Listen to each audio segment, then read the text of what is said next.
엄청난 화염으로 중력을 뿌리친 누리호. 고도 700km 도달까지는 성공이었습니다. 마지막 3단 엔진이 계획보다 46초 일찍 꺼졌을 뿐입니다. 이 부족했던 5%를 채우면 내년 5월 2차 발사에서는 성공 확률이 훨씬 높아질 겁니다. 과학은 이렇게 실패를 통해 배우면서 재검증하고 다시 도전하면서 전진해 나갑니다. 반면에 국민께 고개 숙여 사과할 시점에 개에게 사과를 주는 사진을 공개하는 대선 예비 후보. 소통 실패를 인정하고 개선해 나가는 모습이 희귀한 정치로 한국 사회는 어떤 궤도에 올라설 것인가. 사사건건 시작합니다.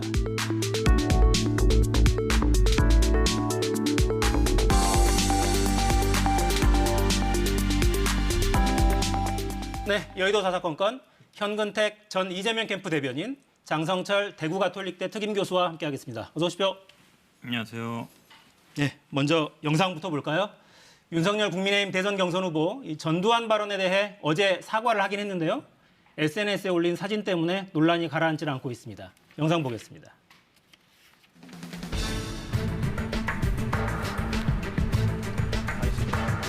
그 설명과 비유가 부적절했다는 많은 분들의 그 지적과 비판을 겸허히 수용하고 유감을 표합니다. 늦었다? 글쎄 뭐 늦었을 수 있죠. 할 만한 말이라고 생각했더라도 그거를 받아들이는 국민들께서 적절하지 않다 그거는 라고 지적을 하시면 그 비판을 수용하고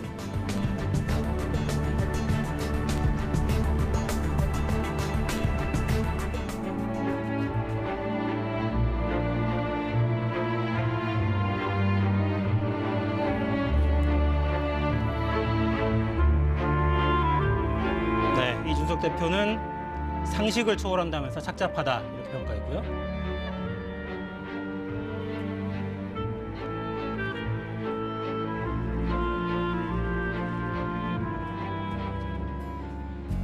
당연히 가장 먼저 찾아와서 인사드리고 앞으로 어떤 길을 갈지를 다짐해야 되는 곳이기도 합니다. 윤석열 후보의 말씀은 사실 뭐 특별히 놀랍지가 않습니다. 민중들의 피와 땀으로 만들어진 이 민주주의 체제 속에서 혜택만 누리던 분이어서 전두환이라는 이름이 가지는 그 어묵함을 전혀 이해하지 못했을 겁니다. 살인 강도 했다는 사실만 빼면 좋은 사람일 수 있습니다.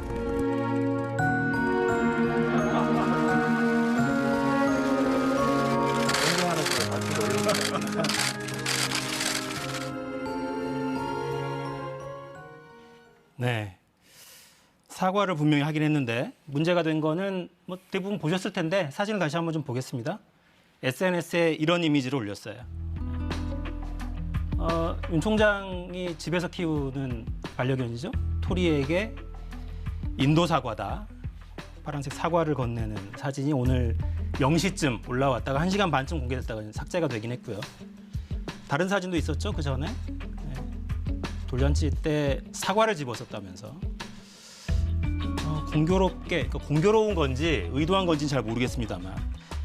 그러니까 캠프의 대응이 적절하진 않았던 것 같아요. 그러니까 일단 이 질문은 장성철 교수께 먼저 여쭙겠습니다. 왜 이렇게 한 겁니까? 글쎄요, 그는 캠프 실무진들이 실수를 했다라는 것이 공식적인 해명입니다. 그래서 앞으로는 저런 인스타그램이나 토리 사이트 같은 경우엔 전문가가 할 수 있도록 시스템을 정비하겠다라는 것이 공식적인 입장인데 그렇다면 지금까지 누가 했을까? 그렇다면은 이거는 김건희 여사와 김건희 여사 팀이 한 것이 아니냐. 그렇기 때문에 캠프 내에서는 저런 사진이 올라가는 것을 시스템적으로 판단하거나 거르지 못했다. 솔직히 12시에 올렸다면은 그건 누가 올리겠습니까? 그건 가족 아니면 못 올리거든요. 이러한 것들이 정말 캠프뿐만이 아니라 보수 우파, 국민의힘에 큰 타격을 줬다라고 말씀을 드립니다. 네. 어떻게 보셨습니까? 저는 아까 지금 앞에 방송에도 나왔는데 저 사과, 유감 표명, 사과라고는 안 했죠. 유감 표명할 때 그 뒤에 말이 많이 거슬렸어요. 왜 그러냐면 내가 할 만한 말은 했는데 국민들의 비판이 많으니까 수용하겠다. 쉽게 얘기하면 내가 잘못한 게 아니고 나는 정당한데 비판이 많으니까 유감 표명 정도 하겠다. 그게 어찌 보면 이제 마음이 드러난 거예요. 그러다 보니까 저는 나왔다고 보거든요. 말씀하신 것처럼 그동안에 이 토리 인사를 이렇게 보면요. 굉장히 집안의 내밀한 부분, 심지어 이제 침대에 누워서 있는 부분이라든지 아니면 뭐 예를 들어서 뭐 쩍벌 나왔을 때도 그 토리를 이렇게 다리를 벌려서 찍은 사진들 많이 했거든요. 오늘도 보면은 말씀하신 것처럼 12시에 올려서 1시 반에 지웠다. 그 시간에 실무자하고 소통할 수 있겠어요? 그리고 오늘 또 보니까 지금 네티즌들이 놀라운데요. 그 동공 사진을 확대해가지고 거기 사람 있는 것까지 찍잖아요. 그러면 제가 보기에 이거는 거의 100% 부인이 한 게 맞다. 왜냐하면 쓰는 단어들도 보면 약간 그런 오빠, 뭐 아빠 이런 용어를 쓰는 걸로 보면 있어서 제가 보기에는 기본적으로 윤석열 후보가 사과는 했지만 본심은 아니었다. 그리고 이 중간에 사진이 하나 더 있는데요. 그 이제 나무에다가 사과 걸어놓은 사진이 있었거든요. 그게 사과가 3개 나와요. 그러니까 돌잡이 때 사과, 나무에 걸어놓은 사과, 개에게 주는 사과 나오는데 결국은 이 사과를 희화화하고 국민들을 뭐 이거나 먹어라라고 주는 것과 똑같은 취급이어서 저는 아마 이 후폭풍이 만만치 않을 거다라고 보고 있습니다. 일단 그 동공에 비친 인물이 윤석열 후보 아니냐 이런 추측이 있었는데 윤석열 후보 쪽에서는 그 시간에 윤석열 후보가 지방에 있었다 이렇게 해명하긴 하더군요. 근데 그 해명 뒤에 보면은 그거는 사무실에서 찍었다라고 해명을 했어요. 근데 사과 줄 때 저 토리가 밑에 깔고 앉았던 뭐 흰색 방석 같은 경우에는 또 여러 가지 사진이 올라오면서 이건 집이다라는 그것까지 네티즌 수사대들이 다 올리더라고요. 저는 이 부분에 대해서 캠프에 있는 중요한 핵심 실무자분들이 대응하는 것도 상당히 부적절하다라고 말씀드려요. 우리 사사건건에 출연하는 권성동 선대 총괄 본부장 같은 경우에 아침 방송 나오셔서 아니 SNS는 그냥 좀 재미로 하는 거 아니냐. 너무 심각하게 보지 말아달라. 이런 얘기를 하셨거든요. 과연 이것을 국민한테 사과해야 된다라는 캠프의 실무진들의 얘기를 걔한테 주는 사진을 올려놓고 어떻게 재미로 판단하라고 얘기를 하십니까? 이것은 후보 본인, 부인, 캠프의 중요한 직책을 맡은 분들 모두 문제인 총체적인 난국이다라고 말씀드립니다. 당내에서도 비판이 쏟아졌습니다. 저희 그래픽 만들어 놓은 게 아마 있을 텐데 이준석 대표도 상식을 초월한다 이렇게 평가를 했고요. 착잡하다. 홍준표 후보는 사실상 후보 사퇴를 요구한 걸로 읽히죠. 본선까지 5달 그만하시죠. 이렇게 요구했습니다. 그러니까 사실은 아직 뭐 후보로 확정되지 않은 경선 국면이기 때문에 이게 당심에 어떤 영향을 미칠까가 궁금하긴 합니다. 그렇죠. 그러니까 왜냐하면 지금 결국은 이제 정권 교체 여론이 높고 그거에 대해서 그러니까 문재인, 반민주당 전선에 어쨌든 윤석열 후보가 올라 있는 거거든요. 그러니까 지지율이 많이 나오는 거라 그동안도 설화는 많이 있었습니다. 많이 있었는데 결국은 지금 확실하게 룰은 안 됐지만 그래도 여론조사 50%, 당원 50%로 돼 있잖아요. 결국은 당심에 지난번에도 2차 컷오프 때도 당심에서 좀 많이 앞선 거 아닌가. 여론조사에서는 홍준표가 좀 앞섰던 것 같고 보면. 근데 당심이 그럼 이런 설화에도 불구하고 그대로 유지될 것인지 아니면 떨어질 것인지 그게 제일 관건이거든요. 근데 거기서 아마 변수는 그러니까 한 25만, 27만 정도 되는데 그 수만큼 늘었다는 건데 그 늘어난 수의 한 반 정도 반 조금 안 되는 수가 2차에 들어왔고 3차에 더 늘어온 건데 그럼 신규로 당원 들어온 분들이 윤석열 후보를 그대로 지지할 것인가? 저는 그게 가장 이제 관건이라고 보는데요. 그러니까 이건 여러 가지 해석이 있어요. 일각에서는 뭐 2030 남성들, 호남 분들이 들어왔으니까 호남 분들은 전두환 발언에 영향을 받을 거다. 그리고 2030 분들은 남성들 특히는 영향이 없을 거다. 그럼 뭐 비슷하지 않겠냐라고 보는데 저는 근데 당심을 민심을 바꿀 수는 없다라고 봐요. 기본적으로 민심이 많이 가게 되면 당심이 따라갑니다. 그게 오세훈 시장 때도 그렇고 이준석 대표 때도 그렇고 그때는 신규 당원이 이렇게 많이 안 늘어났을 때거든요. 결국은 민심으로 앞서가는 사람이 당심을 나중에 이끌어서 됐어요. 그러면 그렇게 본다 그러면 저는 민심도 영향을 받을 거다. 그러면 뭐 홍준표 후보가 조금 유리한 국면으로 가지 않겠냐라고 보고 있습니다. 그러니까 저러한 실수를 하는데도 국민의힘 핵심 지지층과 당원들이 아니야 우리 대선 후보 1등 후보 보호해야 돼라고 판단을 하면 윤석열 후보가 그냥 대선 후보가 될 거는 같아요. 근데 그것이 과연 본선에서 유리할 것이냐라는 부분에 대해선 다른 의견들이 많이 나오고 있습니다. 저런 자꾸 실수가 반복돼가지고요. 결국에는 호남과 중도층은 어느 정도 잃어버릴 것 같아요. 그리고 또 하나 문제는 뭐냐면 저렇게 전두환 씨를 옹호하는 모습, 국민을 모욕하는 모습을 보여주면 지금 민주당의 당내 갈등이 좀 심화됐지 않습니까? 그러면 이낙연 후보가 이재명 후보에 대해서 계속해서 저런 적대적인 행위를 못할 것 같아요. 오늘 이제 처음 이낙연 후보가 얘기를 하셨는데 윤석열 후보 대선 후보 행세 그만해라라고 하면서 이제 이재명 후보에 대해서 공격을 하다가 이제 윤석열 후보에 대해서 공격을 하기 시작했거든요. 이것이 윤석열 후보의 실수가 민주당의 당내 갈등도 봉합시키는 계기가 돼버렸다라고 말씀드립니다. 조금 첨언하면요. 사실은 이게 의료인이나 정치하는 분들은 거의 얘기하는 부분인데 이제 언론에 많이 얘기 안 하지만 이제 결국은 이게 부인 리스크일 가능성이 높아요. 캠프에서의 역할이든 아니면 선거에서 역할이든. 왜냐하면 부인이 어떤 식으로든 간에 정치 관여를 하게 돼 있거든요. 안 할 수가 없어요. 왜냐하면 본선에 들어가게 되면 사람들도 만나게 되고 역할도 하고 뭐 그렇다고 해서 인사 좌지우지하는 건 아니지만 근데 지금 인스타도 보면 뭐 지방이 있었는지 아직 모르겠지만 부인이 했을 가능성이 높거든요. 그러니까 부인이 기본적인 생각이 이거를 뭐 사과해야 될 일인가라고 생각했을 가능성이 높다는 거예요. 그러니까 정치적인 거에 대한 감각이 좀 떨어지는 거죠. 근데 그분이 예를 들어서 막 지방에 다니고 사람들 뭐 각계각층 다 만나게 되거든요. 만나고 다닐 때 어떤 얘기를 했다. 지금 이제 윤석열 후보조차도 막 한 가지 말에 대해서 설화가 되는데 부인도 나와서 만약에 막 다른 얘기를 한다. 그러면 이제 함께 이제 폭망하는 거거든요. 그렇게 본다 그러면 이건 잠재된 폭탄이다. 저는 그렇게 말씀드리고 싶습니다. 사실 윤석열 후보 관련한 설화가 이번이 처음은 물론 아닌데 근데 비교적 이번 문제가 조금 더 예민하고 결정적일 수 있다고 판단하십니까? 그렇죠. 왜냐하면 이것이 그냥 갑자기 나온 게 아니잖아요. 국민들이 가장 반감을 갖고 있는 선을 넘지 말아야 돼. 전두환 전 대통령에 대해서 옹호한 것이 아니야? 라는 의심을 하고 있던 차에 사과도 진정성이 없었다. 그럼 본인의 생각과 판단과 행동이 다 잘못됐다라고 저희가 판단할 수밖에 없어요.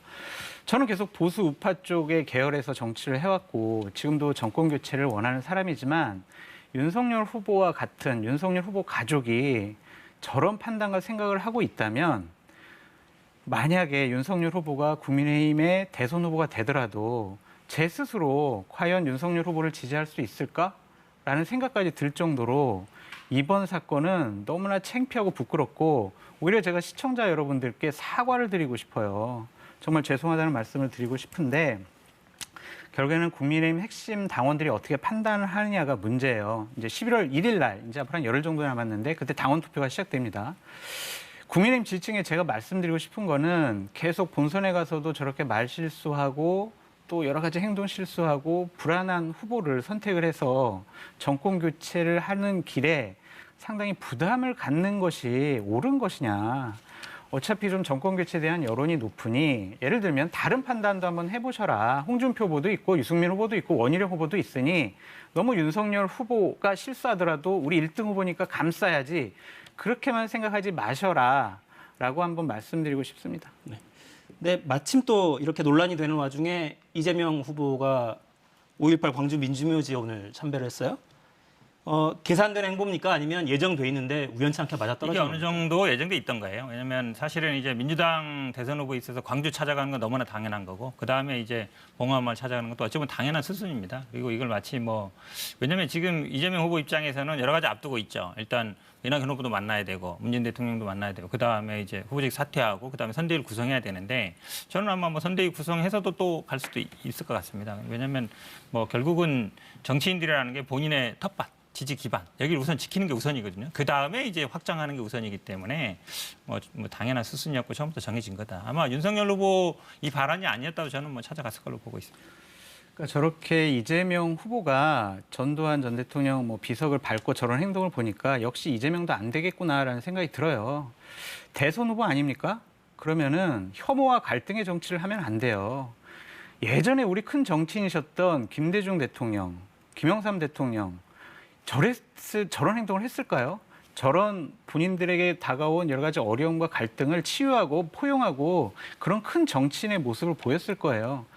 저런 행동 있잖아요. 이재명 후보가 하는 저런 행동은 지지층의 환호를 받을 수 있지만 저처럼 이렇게 좀 야권에도 비판적이고 여권에도 비판적인 사람이 보면은 야, 역시 이재명 안 되겠구나. 저렇게 갈등을 주장하는 사람이 어떻게 큰 정치를 하고 대한민국 대통령이 될 수 있겠느냐라는 생각도 듭니다. 통 크게 정치하셨으면 좋겠습니다. 지금 우리 여야 후보 여론조사를 해보면 비호감도가 다 높잖아요. 저렇게 갈등하고 혐오하는 정치, 말실수하는 정치, 국민에게 상처를 주는 정치를 하기 때문에 비호감도가 높아지는 거예요. 그래서 우리가 김대중 대통령을 그리워하고 노무현 대통령 그리워하고 김영삼 대통령 그리워하는 겁니다. 지금 대선 후보들 정말 각성했으면 좋겠다라는 생각이 듭니다. 좀 말씀드리면요. 저기가 안 가보셨나 본데 저기 그냥 길가에 있는 거예요. 그리고 사람들이 지나가면 다 바꾸게 돼 있습니다. 그러니까 의도적으로 그렇게 만들어 놓은 거예요. 9번이나 밟았어요, 오늘. 아니, 10번이라도 봤습니다. 저도 가면 10번이라도 봤는데 왜냐하면 저기 가는 분들은 저 국민의힘 정치인들도 많이 밟았어요. 저기 당연히 가는 데이기 때문에 이번 사건을 두고서 사실은 왜냐하면 전두환 씨가 사과를 하고 반성을 하고 했으면 저럴 필요 없죠. 안 하고 있기 때문에 저러고 있는 거거든요. 그렇기 때문에 제가 보기에는 저거 밟으라고 놓은 건데 안 밟고 피해가는 게 더 이상한 거죠, 오히려. 윤석열 후보가 아마 갔을 때 밟고 가는지 피해가는지 아마 언론들이 많은 관심을 가질 겁니다. 밟고 가는 게 자연스러울 수는 있어요. 그러니까 저게 이제 전두환 씨가 대통령 시절에 담양의 어느 마을에 가서 하룻밤 묵었는데 그 마을 앞에 이제 세웠던 사실 비석입니다. 그거를 5월 관련 단체에서 일부러 철거에다가 쪼개서 밟고 지나가시오 하고 사실 그 앞에 놔둔 거죠. 이제 학살자를 밟고 지나가라. 근데 저기 서서 굳이 또 윤석열 총장이라면 못 밟았을 거예요. 이 말을 할 필요는 있었나? 이런 말씀하는 분들은 좀 있거든요.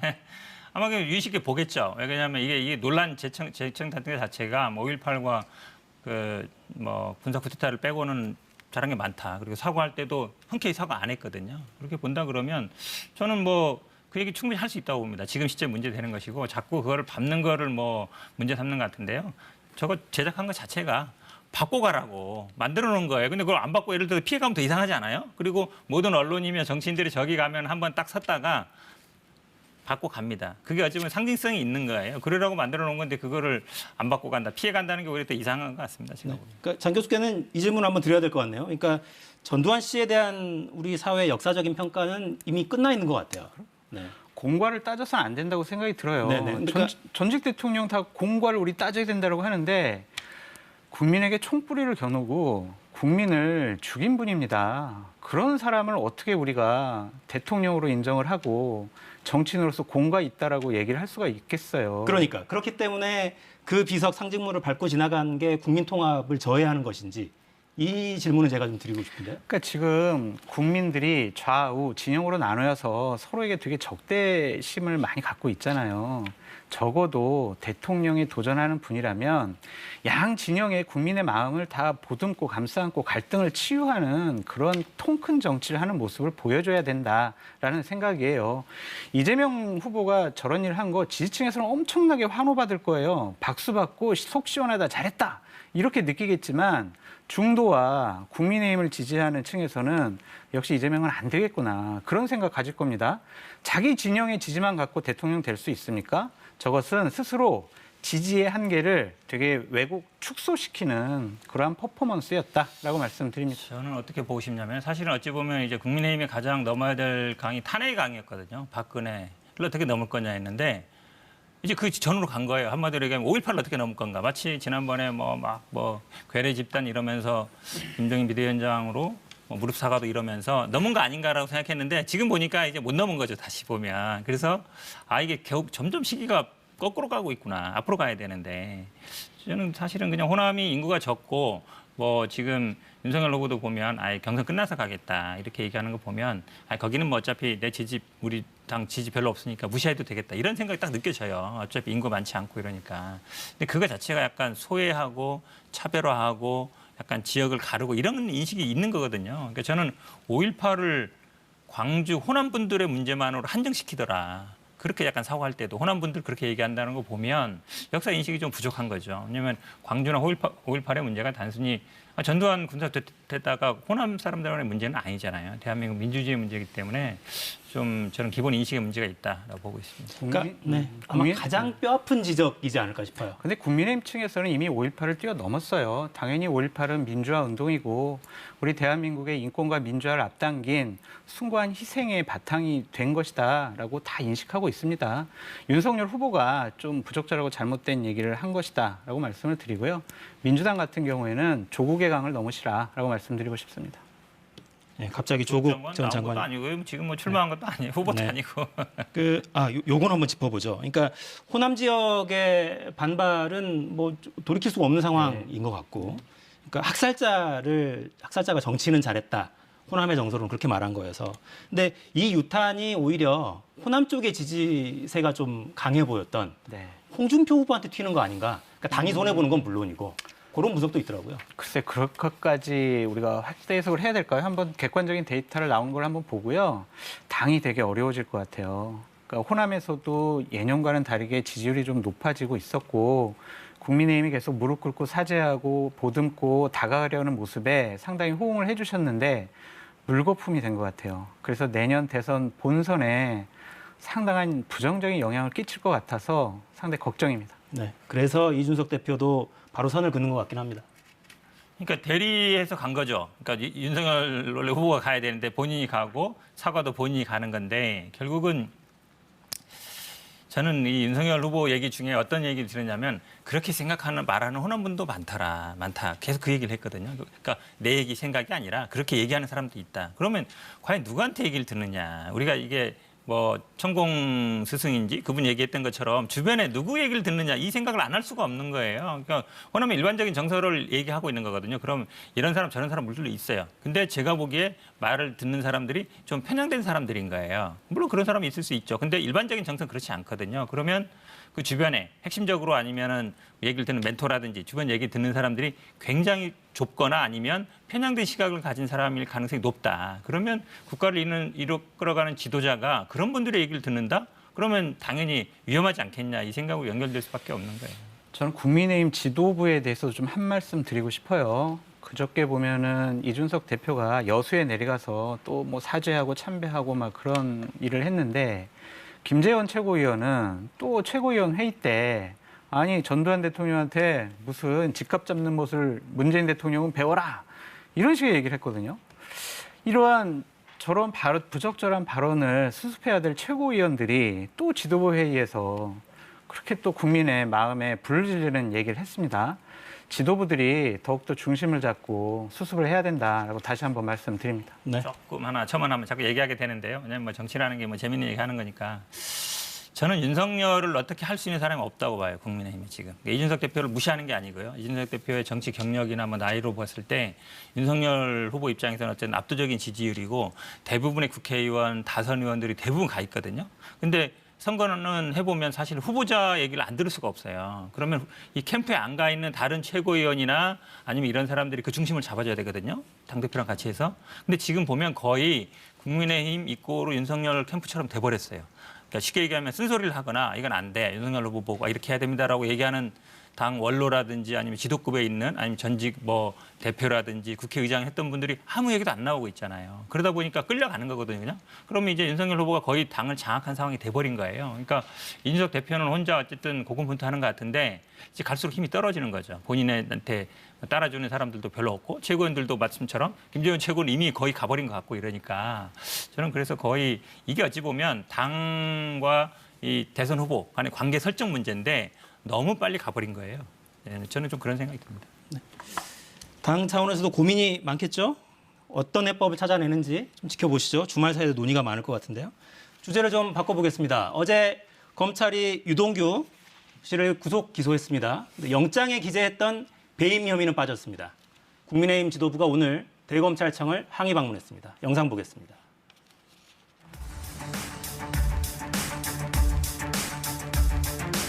검찰이 이재명 일병 구하기를 위해 눈물겨운 사투를 벌이고 있는 것 같습니다. 범죄 은폐를 위한 공작하는 검찰은 살다 처음 봤습니다.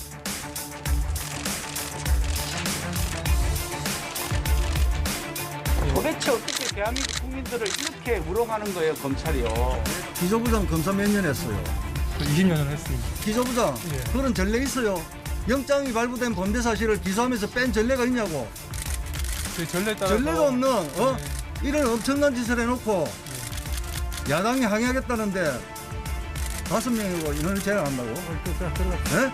열어요 빨리. 검찰 아직 군사 독재시대 검찰인 줄 알아. 이게 뭐 하는 짓이야 이거 지금 2021년이야. 아니 수사를 똑바로 하는 일인도 없잖아요. 우리가 도둑질해 왔어요. 뭐가 숨길 게 많아서. 네, 국민의힘 의원들이 대검찰청에 가서 검찰총장 대검 총장이죠, 그러니까 면담을 요구했는데 2시간 반 정도 대치를 하다가 결국 차장 검사만 만나고 해산한 그런 모습입니다. 검찰의 이번 결정에 정치적인 의도가 좀 있다 이렇게 보십니까? 그렇죠. 저는 무능과 무책임이 검찰의 특권과 재능이냐라고 묻고 싶습니다. 기본적으로 배임 문제는 이재명 후보와 연관된 사항이에요. 초과이익 환수와 관련해서 이재명 후보가 그 부분을 삭제했느냐 아니면 원래 없었느냐 안 받아들였느냐 몰랐느냐 이 부분 갖고 국정감사 때 상당히 논란이 됐습니다. 그렇다면 이 부분을 제대로 수사를 했으면 이재명 후보가 결국 배임 문제에도 걸릴 수 있는 것이고 또 하나는 국정감사 때 위증을 했다라는 것까지 문제 제기할 수가 있어요. 근데 이 부분은 빼놓고 우리가 조금 더 수사를 더 해보겠습니다라고 하는 것은요. 수사 안 하겠다는 얘기입니다. 결국에 민주당의 검찰 개혁은 자신들을 향한 민주당 대권 후보를 향한 수사는 제대로 못하도록 하는 그러한 것을 검찰 개혁이라고 한 것이다라는 것이 오늘 입증이 됐다라고 말씀드립니다. 검찰 개혁이 아니라 검찰 장악이었다. 제가 이 얘기를 한 100번도 더 하는 것 같은데 이 사례를 예를 최근에 사례를 들고 있는데요. 뭐냐면 이제 만약에 요리사인 사람이 있고 건물주가 있다고 생각해 보세요. 요리사는 기술을 대고 건물주는 건물하고 만약에 인건비를 댄다, 운영비를 댄다고 쳤을 때 한 달 수입을 한 1,000만 원으로 예상했어요. 근데 A는 집이 좀 어렵습니다. 그래서 확정적으로 고정급여를 가져가요. 700만 원 갖고 갑니다. 그러니까 B는 그러겠죠. 그럼 남는 거는 내가 갖고 간다. 근데 지금 상황은 뭐냐면 그 나머지 넘어갔을 때 예를 들어 고정 수입이 수입이 1,000만 원 넘었을 때 넘는 것도 나누자. 이렇게 얘기하는 거예요. 그걸 넣었어야 된다. 그럼 공모 전이나 후나 마찬가지입니다. 그러면 B라는 사람 뭐라고 얘기하겠느냐. 좋아. 그럼 1,000만 원 이하가 될 때 너 700만 원에서 좀 까자. 700만 원 이하 너는 가져가야 돼. 700만 원 고정 수입 확정 못 해줘. 다 이게 그 얘기 나오는 거거든요. 왜냐하면 성남도시개발공사나 이 민간 사업자 같은 건 동업 관계예요. 쉽게 얘기하면 제로성 관계거든요. 이익을 나누는 관계예요. 그 상황이랑 똑같은 거거든요. 그래서 지금 일각에서는 공모 후에 했을 때는 뭐 그럴 수 있다. 공모 지침이 이미 나갔으니까 못 바꾼다 치지만 공모 전에도 넣었으면 되는 거 아니냐 그런데 사람들이 생각에는 700만 원 확보해 둔 걸로 보는 거예요. 그게 절대 확정된 게 아니라는 거죠. 뒤에서 만약에 1,000만 원 이상 됐을 때 수익을 나누자 그러면 1,000만 원 이하가 되면 당연히 700만 원이 되는 게 아니고요. 700만 원에서 600만 원, 650만 원, 400만 원 까지는 겁니다. 그렇게 생각을 해야 되는데 그 초과이익 이거 규정 두지 않았다. 이것만 생각하시더라고요, 사람들이. 그래서 배임이다 생각하는데 제가 보기에는요. 이 사건에서는 이건 배임 기소 어렵습니다. 저는 검찰은 근데 유동규는 나중에 추가 기소할 것 같아요. 근데 법정에서는 무죄날 가능성이 대단히 높습니다. 기소를 해도 무죄날 가능성이 높다고 또 말씀하시네요. 근데 우리가 의심하는 거는 뭐냐면요. 이재명 지사와 이재명 지사 측 또 현근택 대변인께서는 계속해서 뭐라 그러냐면 부동산 가격이 떨어질 때를 경우를 대비를 해서 공공이 확정 수익을 받을 수 있도록 우리가 규정을 해놨다라고 계속 강조하잖아요. 그럼 역으로 말씀드리면요. 부동산 가격이 상승할 때를 대비해서 공공이 초과 수익을 더욱더 환수할 수 있는 규정도 넣었어야 돼요. 그걸 왜 안 넣냐는 거예요. 않는 이유는 결국에는 가까운 민간 사업자들에게 막대한 금액을 보장해 주기 위해서 그런 것이 아니냐라는 비판이 나오는 겁니다. 이 부분에 대해서 정확히 말씀을 해 주셔야 되는 거예요. 그래서 제가 말씀드리잖아요. 이해가 안 초과이익 돼요, 났을 때 말씀해 게. 나누자 그러면 만약에 말씀드렸잖아요. 예상 수입이 1,000만 원 이하다. 그러면 고정 수입이 줄어들어야 돼요. 맞잖아요? 700만 원 가져갈 수가 없잖아요. 만약에 1,000만 원 이하인데 당신 똑같이 그대로 700만 원 가져간다 그러면 그 B라는 사업이 그 사업을 하겠어요? 뭔 소리야? 당신은 이익이 나나 손해나나 무조건 가져가고 나만 손해보라고? 그 말이 성립 안 되는 거예요. 그리고 지금 그 당시에 부동산 값이 올랐을 거라 당연히 올랐을 거라 생각하시는데요. 지금 보세요. 지금 만약에 대장동 가서 아파트 사면 오를까요? 떨어질까요? 그 100% 말할 수 있는 사람은 없어요. 그거 똑같은 상황입니다. 당시에도. 유능한 행정가라고 본인이 이재명 후보가 계속 얘기하잖아요. 그러면 유능하게 공공의 이익을 확보할 수 있도록 촘촘하게 설계를 해놨어야죠. 왜 민간이 더욱더 많은 금액을 가져가도록 설계를 합니까? 초과이익 나누자는 얘기는 손해가 났을 때 손실도 부담하자는 얘기랑 같은 얘기다. 어떻게 초과이익만 나누고 손실 부담을 안 하느냐. 그 말씀 드리는 거예요. 알겠습니다. 제가 좀 개입하겠습니다. 이 이야기는 매일 반복이라서요. 그렇죠. 성남시청에 있는 그 숱한 행정 자료들 증거로 실제로 무슨 문제가 있었는지 좀 규명이 돼야죠. 마지막으로 우리 지지율 그래프만 좀 보고 정리를 한번 할까요? 대선 사자 가상 대결을 할 경우에 이런 결과가 나옵니다. 일단 뭐 이건 오차범위 내라서 앞서 있다고 말할 수는 없는 상태입니다. 누가 나오더라도 오차범위내 접전이고 다만 좀 눈에 띄는 건 심상정 안철수 후보가 나오더라도 10% 안팎의 지지율이 나올 걸로 보이고 그 얘기는 1, 2표 차보다 훨씬 크다는 거죠. 캐스팅 보트가 될 수도 있어 보입니다. 지금 일단 비호감 월드컵 같은 대선이긴 한데 누가 더 비호감도가 적으냐, 누가 덜 싫으세요라고 물어보는 상황이에요. 누가 더 지도자를 적절합니까가 아니라 이런 상황이긴 하지만 어쨌거나 3, 4위 후보, 심상정, 안철수 후보가 캐스팅 보트 역할을 하게 될 가능성은 없을까? 점점 더 이 선두권 후보들을 둘러싼 의혹이 계속 커지니까, 잦아들지 않으니까. 요건 어떻게 보십니까? 제가 예측하건대 다음번 대선은요. 안철수 후보가 주도권을 갖는 대선이 될 것이다라는 생각이 듭니다. 안철수 후보가 독자 출마하면은 야당, 국민의힘으로서는 정권을 교체할 수 있는 가능성이 상당히 낮아져요. 그럼 안철수 후보랑 같이 단일화를 하든지 아니면 합당을 시키든지 어떤 조치를 취해야 되거든요. 그럼 여태까지 안철수 후보가 요구했던 여러 가지 사항보다 훨씬 더 많은 것을 줘서 안철수 후보를 단일화시켜서 독자 출마 못하도록 하는 것이 정권을 교체하는 가장 중요한 포인트가 됐다. 그래서 진작에 안철수 후보랑 합당하는 것이 옳지 않았느냐라는 생각이 듭니다. 안철수 후보가 키맨이 될 것이다. 저도 그렇게 흘러가는 것 같아요. 왜 그러냐면 지금 이제 보통 우리가 대선 후보 지지율 따질 때 10% 두 자릿수 얘기를 따지잖아요. 근데 10% 넘는 조사가 나왔거든요. 근데 그 밑에 이제 비호감도를 따지면 보니까 비호감도는 굉장히 낮아요. 그러니까 사실 어찌 보면 아무것도 안 하고 가만히 있으니까 이렇게 되는 거거든요. 다른 후보들은 막 뛰고 있고 이러니까. 근데 안철수 후보 지금 스탠스는 이제 국민의힘하고 같은 스탠스만 꼭 그렇지는 않습니다. 중도층, 그러니까 무당파들한테 어느 정도 제3지대를 갖고 있는 거라서 이분 예를 들어서 지지율이 지금 10% 정도 갔는데 조금만 늘어나서 뭐 13, 14% 된다. 그럼 굉장히 이제 제3의 후보로 부각될 가능성도 있다고 보고 있습니다. 네, 윤석열 후보가 이 논란을 딛고 후보가 되는지, 홍준표 후보가 쫓아가는지, 제3지대는 또 어떻게 흘러가는지 지켜볼 포인트가 많네요. 지금까지 장성철 교수, 현근택 전 대변인과 함께했습니다. 두 분 고맙습니다.